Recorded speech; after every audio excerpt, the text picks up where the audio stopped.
Assalamualaikum warahmatullahi wabarakatuh.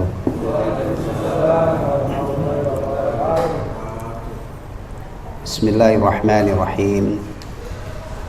Alhamdulillahilladzi arsala rasulahu bil huda wa dinil haqq liyudhhirahu 'alad dini kullihi walau karihal musyrikun. Wa asyhadu an la ilaha illallah wahdahu la syarika lah wa asyhadu anna Muhammadan 'abduhu wa rasuluhu la nabiyya ba'dah.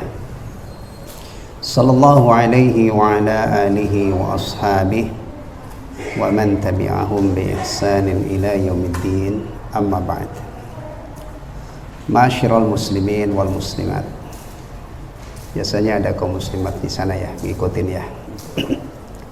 Rahimani wa rahimakumullah, yang semoga Allah subhanahu wa ta'ala selalu mencurahkan rahmatnya kepada kita semuanya. Alhamdulillah, kita dipertemukan kembali di tempat yang sangat istimewa ini setelah sepekan berpisah. Untuk hari ini suasananya agak istimewa karena hari libur. Ya, libur kan? Tapi sholatnya nggak libur tadi ya. Subuh, duhur, asar, maghrib nggak libur kan? Alhamdulillah. Ini apa ya namanya ya? Mestinya itu kalau sesuai tanggalan itu atau kalender kemarin kan liburnya. Kemarin hari Selasa. Dikhawatirkan kalau libur hari Selasa itu hari Seninnya hari kejepit. Biasanya kalau hari kejepit itu tanggung, bablas dari Sabtu, Ahad, Senin, Selasa. Dikhawatirkan orang pada bubar kemana-mana, kemudian COVID tidak terkendali lagi, gitu kan? Akhirnya digeser. Alhamdulillah kita sampai hari ini selamat. Hari liburnya itu tentang apa? Hari liburnya tentang apa? Kan libur itu macam-macam, Nyepi, Waisak. Ini tentang hari apa? Maulid Nabi sallallahu alaihi wasallam ya. Jadi insyaallah muqaddimah ta'lim malam ini adalah rangkuman sirah Rasulullah sallallahu alaihi wasallam ya, sebelum nanti kita lanjutkan. Baik, saya mulai dari sini. Antum semua yakin tentang adzabul qabr?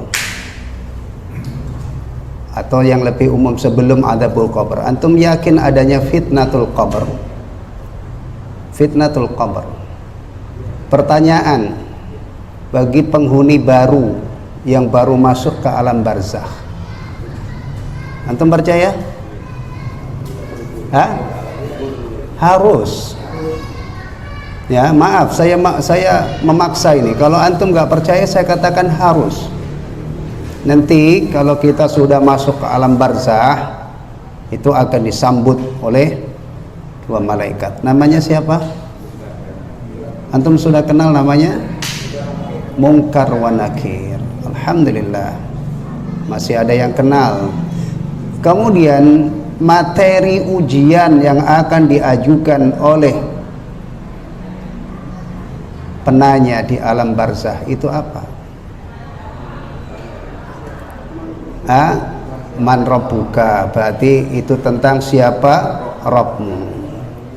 Waman nabiyuka, siapa nabimu. Kemudian yang ketiga wama dinuk. Pertanyaannya, sudahkah kita persiapkan jawaban-jawaban dari pertanyaan ini? Biasanya orang itu kalau mau ujian itu yang dicari bocoran soalnya. Nah ini sudah dibocorkan oleh Rasulullah sallallahu alaihi wasallam. Kita sudah mempersiapkan apa belum? Kalau ditanya nanti satu saat, dan itu kebagian dari iman kita, pasti kita ditanya. Maka ikhwatal iman, mengenal Rasulullah Muhammad sallallahu alaihi wasallam itu jangan sampai terlambat. Ya. Jangan sampai terlambat. Karena hitung-hitung itu adalah persiapan jauh-jauh hari sebelum kita mati. sebelum kita ditanya di alam barzah tentang siapa nabimu. Maka bagi orang Islam mengenal Rasulullah Muhammad sallallahu alaihi wasallam ini salah satu prinsip besar. Di samping mengenal Allah, mengenal agama Islam. Ya, supaya dengan persiapan ini harapan kita, mudah-mudahan kita diistiqomahkan di atas Islam, wafat dalam keadaan muslim. Ketika diuji, alhamdulillah kita termasuk orang-orang yang diteguhkan iman dan Islam kita sehingga lancar, sehingga di barzah itu jauh lebih nikmat daripada orang-orang yang nikmat di dunia ini. Jangan sampai kita di alam barzah ya, kita nggak bisa jawab naudzubillah min dzalik, kemudian kuburan kita jadi menjadi khufrah min khufarin niran. Naudzubillah min dzalik. Jadi ini masalah besar. Baik. Rasulullah Muhammad sallallahu alaihi wasallam itu kalau dirunut nasabnya, siapa beliau ini? Muhammad ya bin Abdullah bin Abdul Muttalib bin Hashim bin Abdi Manaf dan seterusnya, ada bin Lu'ay bin Ghalib bin Fihr, sampai akhirnya ketemu dengan Nabi Ismail alaihissalam. Kalau sudah ketemu Nabi Ismail alaihissalam, satu tingkat lagi di belakangnya Ibrahim Khalilullah Abul Anbiya Imamul Muwahhidin. Masya Allah ya, itu nasabnya. Taib, hari apa beliau lahir? Senin. Setahu saya sepakat ini ya ulama ya, Senin itu hari kelahiran Rasulullah SAW. Kemudian bulannya Rabiul Awal, tanggalnya 12. Ada banyak versi, tapi kalau yang mengatakan 12 ya benar. Ada yang mengatakan 9 Rabiul Awal. Alhamdulillah, banyak pendapat di dalam masalah tanggal lahirnya Rasulullah SAW. Taib, lahirnya di Mekah. Tahun kelahiran Nabi dikenal dengan tahun apa? Kenapa dinamakan tahun gajah?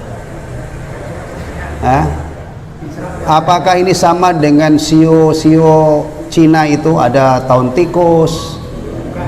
Bukan.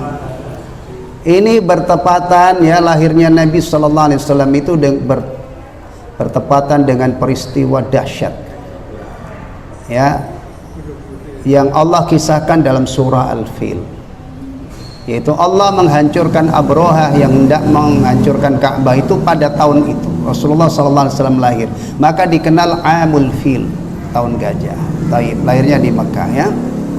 Baik, terus kita ringkas. Umur berapa beliau menjadi nabi? 40. Jadi sebelum 40 tahun itu Nabi Muhammad SAW tidak pernah mengajarkan kepada kita sama sekali.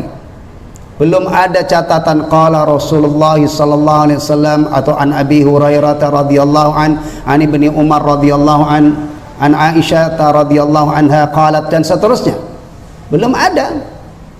Semua riwayat-riwayat dari Abu Hurairah ya, yang sahabat yang paling banyak meriwayatkan hadis itu setelah Rasulullah menjadi nabi, umur 40 tahun. Ditandai, nabi itu ditandai dengan tanda yang istimewa. Kalau orang resmi jadi bupati, jadi presiden atau jadi gubernur, jadi presiden itu ditandai dengan apa? Kapan dia resmi jadi presiden? Setelah diambil sumpah, betul ya? Setelah itu udah. Kalau baru menang pemilu tapi belum diambil sumpah ya baru terpilih, tapi belum resmi kan? Nah, Nabi SAW itu resmi menjadi nabi, dipilih oleh Allah. Ingat, tidak ada usaha mencalonkan diri jadi nabi. Ingat itu. Orang menjadi nabi dan rasul itu dipilih oleh Allah yang maha mengetahui lagi maha teliti, yang maha bijaksana.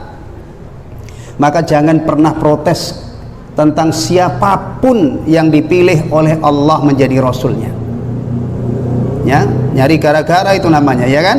Isa alaihissalam dipilih oleh Allah jadi rasulnya, kita imani. Ibrahim alaihissalam dipilih oleh Allah jadi rasulnya, kita imani. Nuh alaihissalam, saya sebutkan secara acak ya, Nuh alaihissalam dipilih oleh Allah jadi rasulnya, kita imani. Justru kita menjadi mukmin itu kalau kita mengimani semua utusan-utusan Allah. Ngingkari satu saja sama dengan mengingkari semua. Ya, taib. Dipilih oleh Allah, ya. Ditandai Rasulullah Muhammad SAW jadi nabi ditandai dengan menerima wahyu. Wahyu yang pertama surah Al-Alaq ayat 1 sampai 2. Sudah kita kaji? Sudah? Sudah. Ya kan, orang kita sekarang sudah sampai An-Naba. Ya. Itu tadinya kita dari Ad-Duha ke bawah, ya. Kemudian selesai alhamdulillah kita lanjutkan An-Naba. Kemudian menjadi rasul setelah menerima wahyu yang kedua. Ya ayyuhal muddatsir qum fa'anzir wa rabbaka fakabbir. Taib. Kemudian tahun berapa beliau Isra dan Mi'raj? Nah, kalau kita belajar sejarah Nabi SAW ada peristiwa namanya Isra Mi'raj. Ini saya rangkum aja ya, yang disingkat-singkat aja supaya nggak lebih dari 10 menit insyaallah. Taib. Tahun 10 kenabian. Jadi Nabi setelah berdakwah 10 tahun ada peristiwa yang luar biasa yang dikenal dengan Isra wal Mi'raj. Ini peristiwa dahsyat yang terjadi atas kemahakuasaan Allah. Nabi SAW diperjalankan oleh Allah dari Masjidil Haram ke Masjidil Aqsa, dari Masjidil Aqsa sampai Sidratul Muntaha. Itu lewat tembus langit, 7 lapis langit sampai di Sidratul Muntaha. Kemudian ada apa peristiwa Isra dan Mi'raj itu? Oleh Nabi dari Isra wal Mi'raj ini apa? Perintah sholat 5 waktu. Awalnya diwajibkan oleh Allah 50 kali, tapi akhirnya ditetapkan tinggal 5, tapi ganjarannya sama dengan 50 kali. Alhamdulillah, alhamdulillah. Tapi kadang-kadang masih ada orang Islam yang nawar. Tinggal 5 itu ditawar jadi 3 kadang-kadang, atau 4 subuhnya enggak. Yang lebih parah lagi itu malah enggak sholat sama sekali. Naudzubillah min dzalik, ya. Terus hijrah, ada peristiwa hijrah. Tahun berapa kenabian Rasulullah hijrah? 13 kenabian. Setelah berdakwah 13 tahun Nabi hijrah. Hijrahnya kemana? Kemana? Ke Madinah. Yang namanya dulu apa sebelum Nabi hijrah? Ayo, siapa yang pernah bicara ini? Yathrib. Yathrib, ya. Kenapa hijrahnya ke Madinah? Tidak ke Yaman atau tidak ke tempat yang lain? Ayo. Allah yang memilihkan Madinah sebagai darul hijrah. Allah yang memilihkan. Makanya Nabi SAW setelah sampai di Madinah beda banget keadaannya dibanding dengan Makkah. Karena Allah yang memilihkan tempat itu.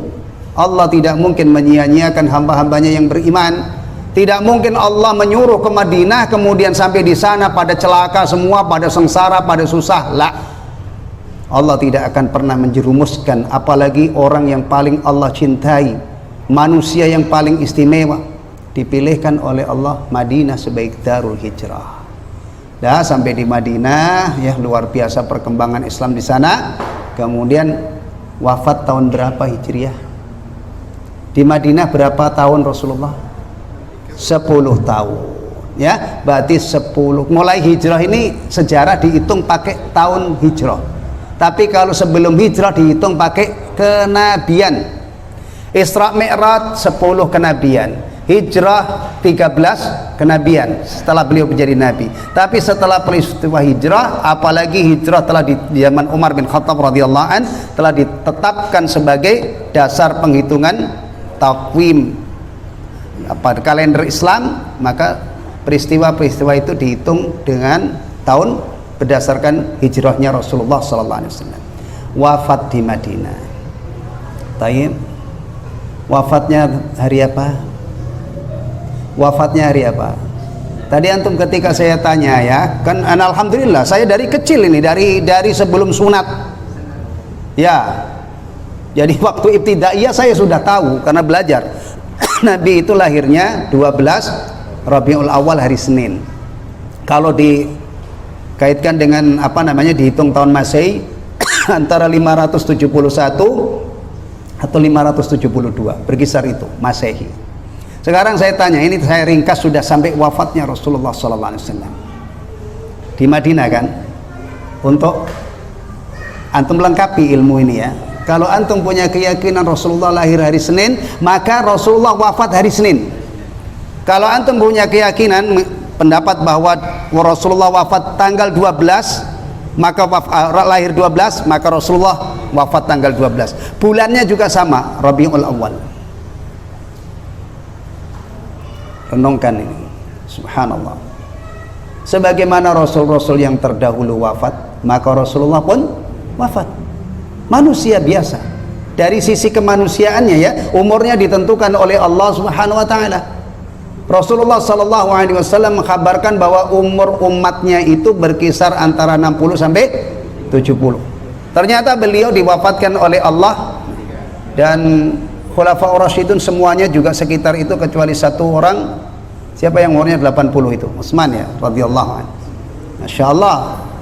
Jadi kalau sekarang antum sudah umur 60 itu sudah hampir dipanen oleh Allah.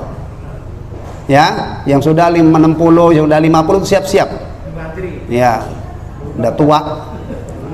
Jangan sudah 60, umat Muhammad 60 masih kayak 17 tahun tingkahnya. Jangan, sudah. Karena Rasul, meskipun ada yang lebih dari itu, tapi jumlahnya sedikit. Dan shadaqa Rasulullah. Antum nyari sekarang orang umur 75, 85 itu jarang. Ada tapi jarang. Taib. Ya, sekarang wafatnya Rasulullah tidak mungkin dicegah, tidak mungkin dihalang-halangi. Sebagaimana Rasul yang dulu itu wafat, kecuali Isa ya, Isa alaihissalam belum wafat. Isa alaihissalam itu waktu mau dibunuh oleh orang-orang Yahudi diangkat oleh Allah. Ya, kemudian orang yang disalib itu orang yang diserupakan oleh Allah dengan Isa alaihissalam. Isa selamat. Isa itu nanti akan turun sebagai salah satu tanda besar kiamat. Antum beriman dengan Dajjal kan? Beriman, orang dikabarkan oleh Rasulullah dalam hadis sahih. Hadis riwayat Muslim itu menceritakan tentang Dajjal. Antum harus percaya, Dajjal itu kalau antum sudah beriman dengan Dajjal, maka kita juga harus beriman bahwa matinya Dajjal itu di tangan Isa alaihissalam. Tapi bukan mati di sepanjang jaya, bukan. Matinya nanti di sana di Bab Lut, di daerah Syam, wilayah Palestina sekarang ya. Sampai turunnya Isa itu juga dikabarkan Rasulullah di Damaskus, Suriah. Di Menara Putih turun diapit 2 malaikat, disebutkan oleh Rasulullah sifatnya, tinggal kita imani. Tapi Isa alaihissalam sekarang di langit, nanti satu saat kalau sudah tiba waktunya dia turun. Dia yang telah membunuh Dajjal ya. Taib, wafat Rasulullah. Sekarang kita perhatikan apa wasiat terakhir Rasulullah menjelang wafat untuk kita semua. Kita mencintai Rasul kan? Atau antum ogah mencintai Rasul? Loh, orang Islam itu kalau bicara mencintai Rasul jangan nawar. Enggak, ntar dulu saya enggak bisa mencintai. Astagfirullahaladzim. Mencintai Rasul ini masalah besar bagi orang Islam. Kalau ada orang Islam tapi dia menyimpan kebencian kepada Nabi sallallahu alaihi wasallam, menyimpan kebencian terhadap ajaran-ajaran beliau, ini sejatinya orang ini munafik. Ya, naudzubillah. Mencintai Rasulullah itu kewajiban besar dalam agama. Kadar cinta kita kepada Rasulullah tuntutannya nggak main-main. Antum jangan mencintai Rasulullah serpian-serpian atau sisa-sisa cinta kepada 4 istri. 4 istri ya? Hah? Masya Allah, cintanya kepada 50 anaknya, cintanya kepada sawahnya, cintanya kepada hartanya, sapinya, ternaknya. Kalau orang kota apa biasanya yang dibanggakan? Ya, kekayaan-kekayaannya. Mencintai Rasulullah tuntutannya nggak tanggung-tanggung. Kita dituntut untuk mencintai Rasulullah melebihi semua orang, sampai melebihi diri kita sendiri. Baru kita mukmin sejati. Keren itu ya. Tapi kalau orang Islam, ya Allah, tidak ada rasa cinta kepada Rasul, gimana? Yang ngajari kita tauhid itu siapa? Orang yang memikirkan kebahagiaan kita dunia dan akhirat itu siapa?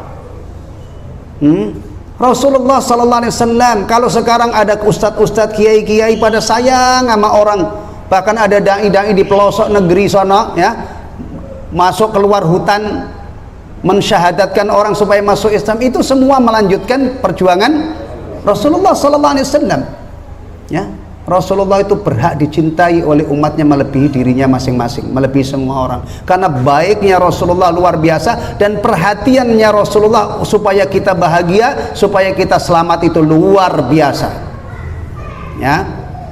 Nah, yang diajarkan oleh wasiat beliau cuma 2. Ingat-ingat ini. Anda mencintai Rasulullah, buktikan cinta Anda dengan ini. As-salah, as-salah, as-salah. Wa ma malakat aymanukum.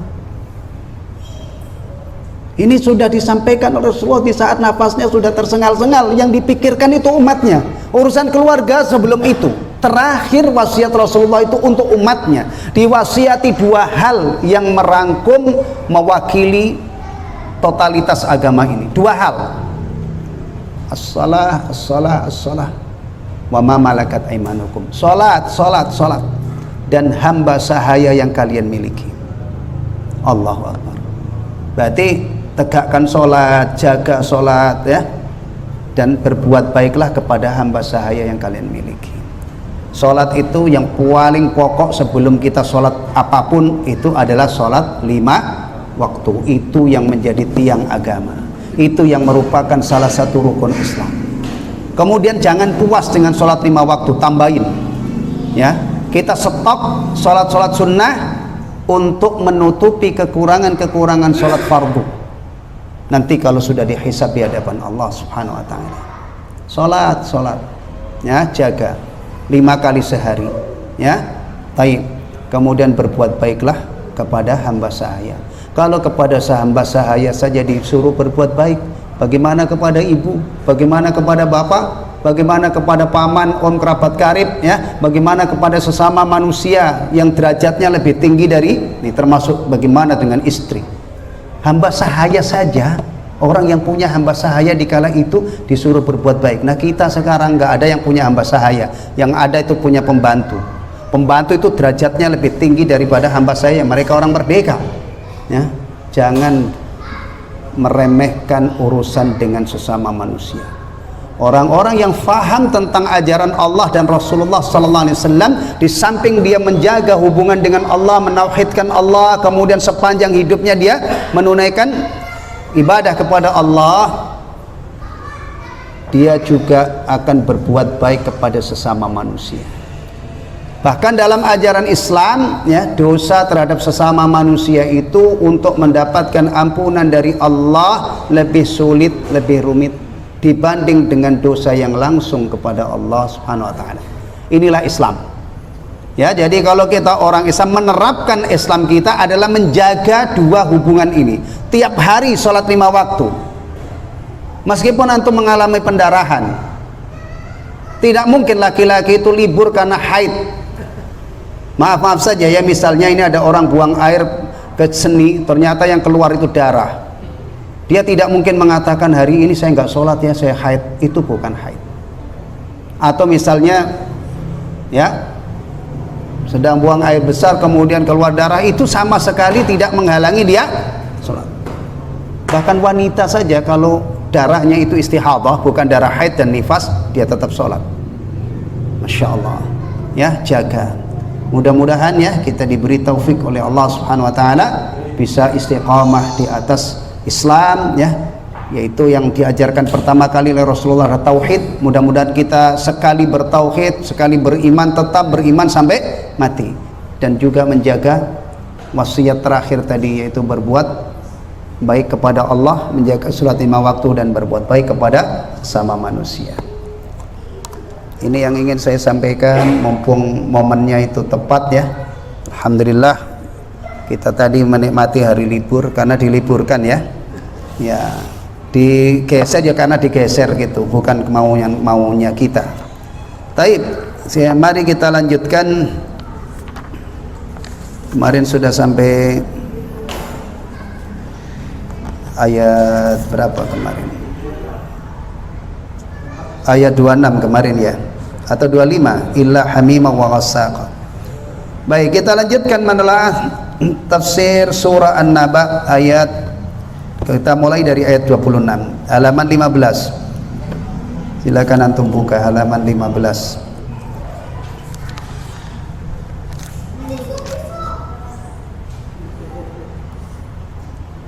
Tayyib. Ya, halaman 15 ya, ayat 26. Tayyib. Jazaa'u wifaqa.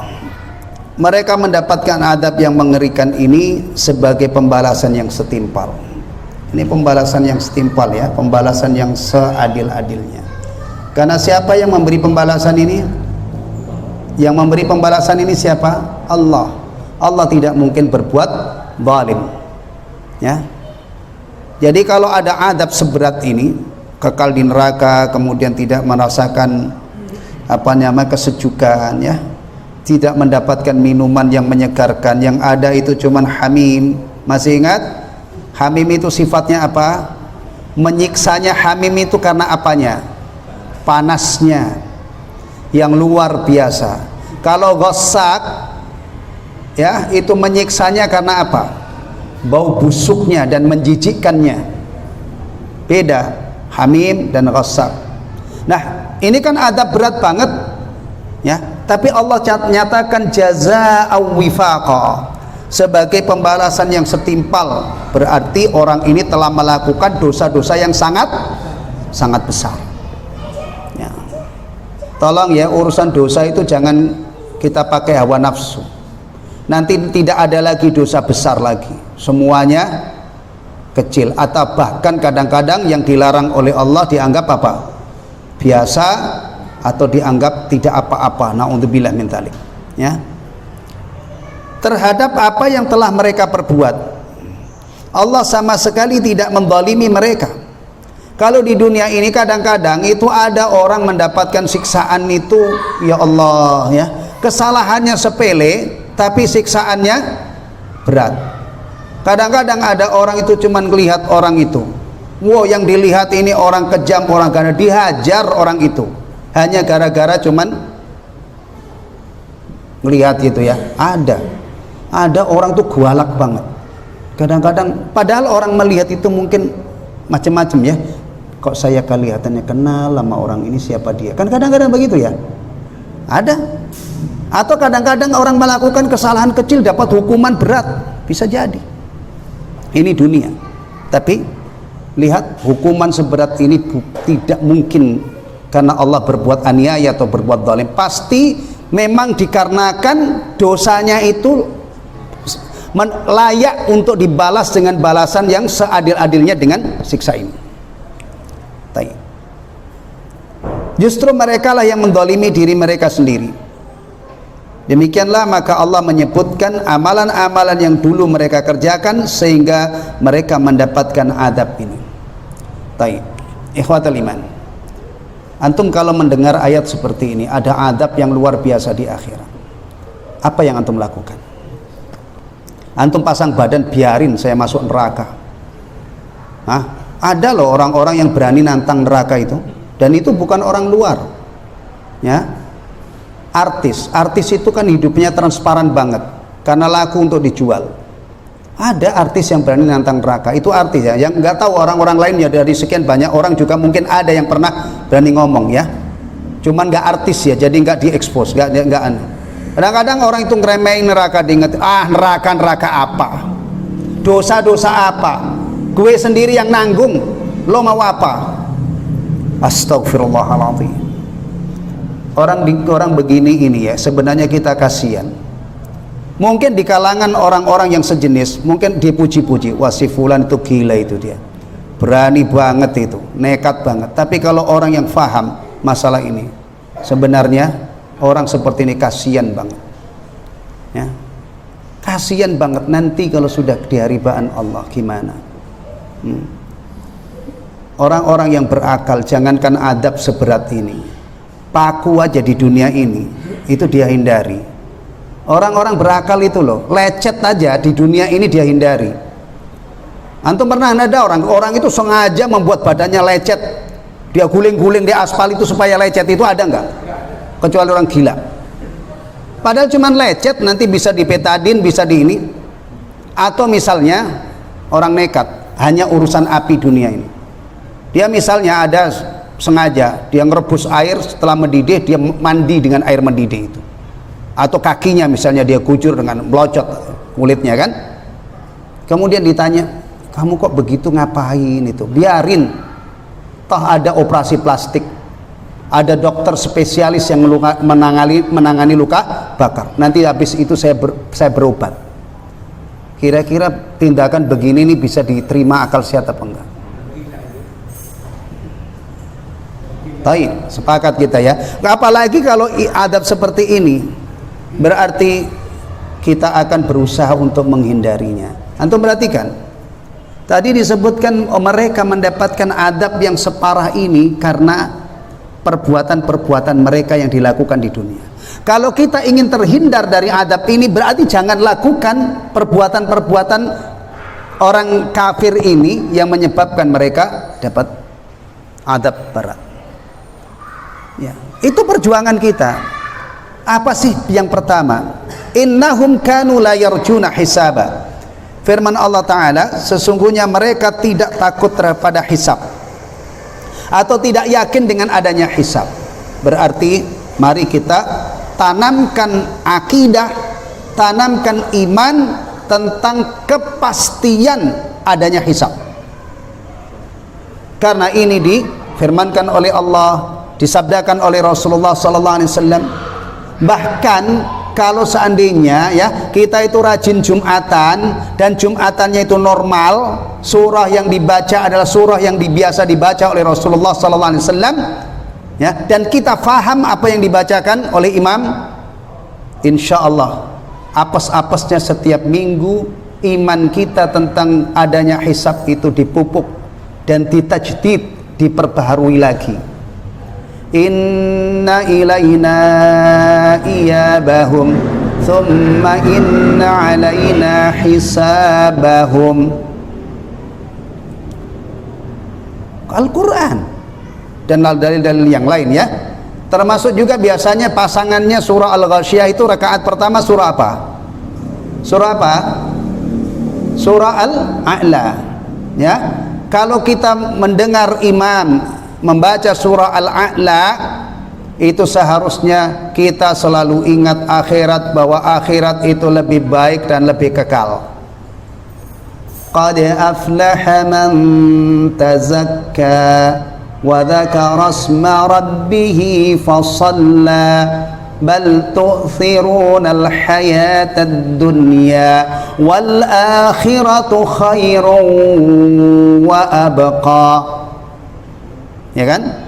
Pulang Jumatan, akhirat itu Masya Allah makin dipelupuk mata, sehingga di dunia ini tidak berani macam-macam kepada Allah. Dia memilih bahagia akhirat, milih selamat akhirat gitu ya. Sehingga ketika diberi kesempatan oleh Allah di dunia ini, dia tidak liar. Makanya Jumatan itu kalau ditinggalkan 3 hari aja tanpa udzur, itu sudah bahayanya luar biasa, bisa menjadi munafik. Kalau ditinggalkan terus, hatinya itu menjadi ditutup oleh Allah, dikunci oleh Allah. Na'udzubillah min dzalik, ghaflah. Makanya Jumatan itu bagi kita, salah satu kita harus Jumatan itu adalah untuk menjaga supaya kita ini tetap mukmin sejati. Taib. Nih yang pertama ya, innahum la yarjuna hisaba, sesungguhnya mereka tidak percaya atau tidak takut kepada hisab. Ada ungkapan begini, sekarang kita beramal, nanti akhirat saatnya hisab. Jadi salah satu perbedaan dunia dengan akhirat itu ya, dunia adalah tempat beramal ya, akhirat tempat mendapatkan balasan. Berasal dari hisab dulu, hisab dan dapat balasan. Salah satu perbedaan dunia dengan akhirat, dunia ini sementara, berakhir, pasti berakhir ya. Dunianya bisa umurannya bisa berumur ribuan tahun, tapi kitanya paling-paling tadi ya, umur umat Muhammad itu berkisar antara Rasulullah Muhammad SAW itu 60 sampai 70. Tapi yang jelas dunia ini makin lama nanti sampai akhirnya tiba waktu kiamat. Antum kalau mengikuti berita-berita ini yang bicara kadang-kadang orang di luar Islam ya. Sekarang ini ada hal yang mengerikan lagi sudah diberitakan. Setelah Covid ini atau di saat Covid belum selesai, ada hal yang lebih mengerikan lagi daripada Covid. Apa itu? Pemanasan global. Allahu Akbar. Kalau misalnya suhu di tempat kita ini jadi 60 derajat Celcius, sanggup kita beradaptasi dengan suhu 60 derajat Celcius? Apapun yang mereka prediksi, termasuk juga ada yang sudah mengatakan matahari itu satu saat nanti akan mati itu. Menurut mereka, kalau mereka sebelum ngomong itu, orang Islam ini bagian daripada imannya. Langit nanti akan runtuh, terbelah, bintang berjatuhan, matahari digulung oleh Allah Subhanahu wa taala, bumi ini dihancur leburkan, itu sudah diimani sebelum ini datang ya. Tapi ingat ya, orang Islam itu mestinya optimis hidupnya, selalu optimis. Ini Covid sudah membaik, mudah-mudahan besok lebih baik lagi, kita syukuri ya kan begitu. Jangan kita sudah baik, sudah mudah, awas nanti Desember meledak lagi. Desember itu masih lama. Kita songsong dengan ikhtiar, kita songsong dengan doa, kita songsong dengan syukur kepada Allah, kita songsong dengan tawakal. Itu kalau nanti terjadi ya sudah. Tapi hari ini alhamdulillah sudah membaik. Bagi orang Islam itu yang diinginkan kondisi normal. Itu mau ngapain dia? Main bolanya normal, jadwal main bulu tangkisnya normal. Tentu yang utama bukan itu, karena kita itu hidup untuk ibadah. Berarti kalau kita mendambakan normal kembali, ya Allah angkat segera ya Allah Covid ini, angkat secara total ya Allah. Kita mau apa? Supaya ibadah kita itu normal. Karena dulu di saat Covid itu ya mewabah, masjid sampai ditutup, atau sekalinya ada adzan tapi masjidnya tidak dibuka, ada yang begitu ya kan. Nah kalau normal berarti adzan dikumandangkan, pintu masjid dibuka, orang berduyun-duyun, bersaf-saf, rukuk, sujud, Allahu Akbar. Itu yang kita inginkan ya. Yakni tidak mempercayai adanya hari kebangkitan. Masya Allah nih ya, maka bersyukur. Abu Jahal itu ketemu Rasulullah yang menyampaikan tidak mau terima dengan adanya hari kebangkitan. Kita tidak pernah ketemu dengan Rasulullah SAW, tapi kita mendapatkan taufik dan hidayah dari Allah. Kita yakin nanti akan dibangkitkan oleh Allah, maka kita siapkan jauh-jauh hari ya kan. Kita tidak pernah bertemu Rasulullah, bahkan paman Rasulullah SAW yang begitu dekat dengan beliau, yang begitu baik dengan beliau, Abu Talib ya. Antum pernah nggak mendengar ada kiai menyebut Abu Talib radhiyallahu an? Jujur aja. Kalau Ali bin Abi Talib iya, Ali radhiyallahu an. Tapi itu doanya untuk Ali, bukan untuk bapaknya Abu Talib. Kenapa? Kenapa Abu Talib itu diblokir, tidak pernah mendapatkan doa dari umat Islam ya, kecuali orang-orang yang nekat, yang tidak paham gitu ya. Ada orang kafir mati, mudah-mudahan diampuni oleh Allah, ada yang doakan itu orang saking bodohnya kalau dia orang Islam itu ya. Doa radhiyallahu an tidak untuk Abu Talib, karena doa radhiyallahu an itu hanya untuk para sahabat. Meskipun Abu Talib dekat dengan Rasulullah, baik banget dengan Rasulullah, tapi tidak mendapatkan sebutan sahabat atau sahabi. Kenapa? Dia menolak untuk masuk Islam. Di saat Rasulullah SAW, di saat Abu Talib menjelang wafat, Rasulullah datang mendakwai pamannya supaya mau mengucapkan la ilaha illallah. Tapi pamannya di situ ada Abu Jahal dan ada satu lagi tokoh kafir Quraisy, siapa namanya saya lupa. Kemudian Abu Jahal ngalang-ngalangin Abu Talib, kamu akan tinggalkan agama Abdul Muttalib. Sampai akhirnya Abu Talib meninggal dalam keadaan tidak mau ikrar kalimat syahadah. Rasulullah mengatakan, demi Allah saya akan mohonkan ampun untuk dia sepanjang tidak dilarang oleh Allah. Tapi akhirnya diturunkan ayat yang menyatakan bahwa Nabi dan orang-orang mukmin itu tidak pantas memohonkan ampun untuk mati, ya, orang-orang yang mati dalam keadaan musyrik meskipun itu kerabat karibnya. Sudah selesai, ya. Alhamdulillah kita di antara keimanan kita itu yakin dengan adanya yaumul hisab. Mereka tidak percaya pula bahwa Allah akan memberikan balasan kebaikan dan keburukan kepada makhluknya, sehingga mereka meremehkan amal untuk menggapai kebahagiaan di negeri akhirat.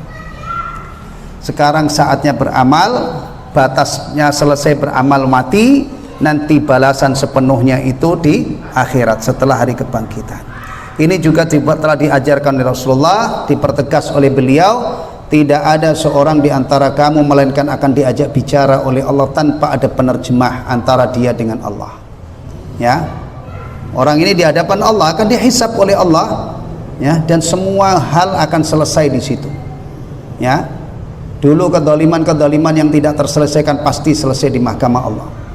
Maka antum bayangkan kalau ada orang tuh di dunia ini jahat banget, ya, jahat banget, nanti di akhirat itu hisabnya. Antum bayangkan berurusan dengan 1000 orang, bisa bangkrut dia, ya.